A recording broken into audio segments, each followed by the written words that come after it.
Alle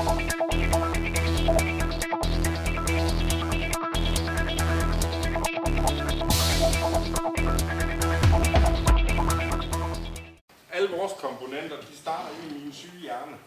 Og min syge hjerne, den har en måde at lave abstrakte relationer mellem ting på. Så jeg har arbejdet med det her i 20 år eller sådan noget. Det jeg måske er allerbedst til, det er, hvis jeg sidder ude med et kunde med en virksomhed med 10.000 ansatte. Og så snakker de om, at de vil gerne lave det ene og det andet og det tredje. Efter 5 minutter, så har jeg lavet databasestrukturen ind i hovedet. Ronny Christiansen er direktør for RedWeb, og han er manden, der står bag RedShop, et danskudviklet webshop-system. I RedShop har butiksejeren stor frihed til selv at indrette sin butik, og der er lagt vægt på at optimere processerne, så man sparer tid. For der er rigtig mange webshop'ere rundt omkring, der sidder et eller andet sted, og jeg kan lidt låst i deres hverdag, fordi de sidder og laver de samme ting hver dag. Men hvis man så prøver at skrive ned over en dag eller over en uge, hvad er det, man arbejder med? Så prøv at kigge tilbage på, så prøv at dele ind i 3 kasser. Noget, der hedder, jamen, hvad er internt arbejde? Hvad er salgsskabende arbejde? Og hvad er administrativt arbejde? Så langt de fleste, der ejer en webshop i dag, deres største kasse, det er det, der hedder administrativt arbejde. Så den der tid, hvor man skal lave noget, der skaber mere, noget, der laver mere salg, på at lave salgsarbejde, marketing, webshop, så det er der ikke tid til. Det, der egentlig er afgørende, og det, som vi laver her, det er, at vi prøver at identificere de områder, hvor der er dødt arbejde. Det er, at man ikke skal gå ud og ind og alle ting hele tiden. Der sparer man måske et minut hver gang. Hvis man så skal opdatere prisen 10.000 gange på et år, så er det bare 10.000 minutter.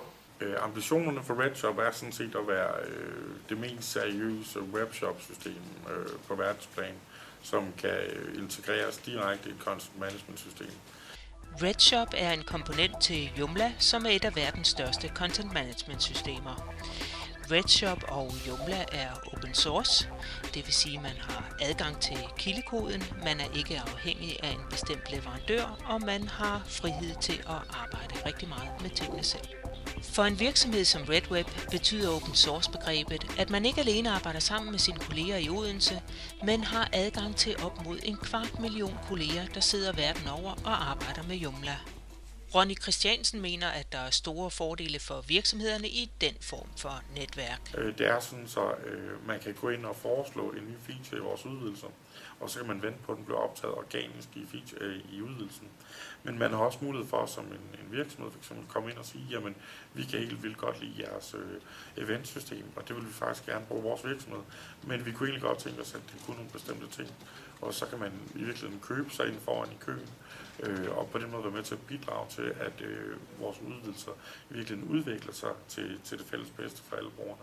Et godt eksempel på en RedShop-løsning, vi lavede, en af de allerførste, vi lavede faktisk, som egentlig gør tingene lidt anderledes. Det var et projekt, vi lavede til nogle folk, der kommer med en baggrund i at hjælpe tredjeverdenslande, som gerne vil lave en kunstportal, hvor at de forskellige afrikanske kunstnere kunne sælge små miniværker af deres kunst til folk her i Danmark og i den vestlige del af verden, og dermed kunne bidrage med en håndgribelig form for hjælp, eller i virkeligheden hjælpe iværksætteriet og nogle af de kreative brancher igennem i Afrika.